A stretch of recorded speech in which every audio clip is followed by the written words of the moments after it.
पुणे लोहमार्ग police paper set बी ला हा प्रश्न विचारलेला आहे। एका चौरसाचे क्षेत्रफळ 196 सेंटीमीटर आहे, तर त्यांची परिमिती किती सेंटीमीटर असेल? पर्याय दिलेला आहे 54 सेंटीमीटर, 56 सेंटीमीटर, 58 सेंटीमीटर आणि 52 सेंटीमीटर। आता चौरसाचे क्षेत्रफळ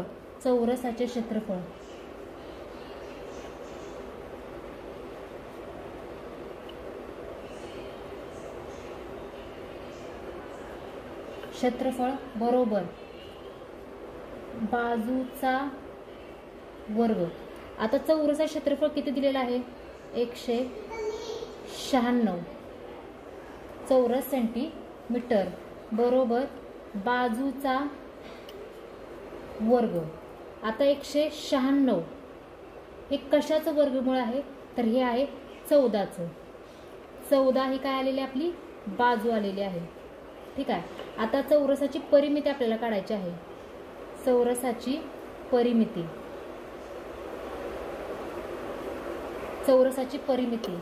आता चौरसाला बाजू किती आहे? 4, म्हणून 4 गुणुले बाजू,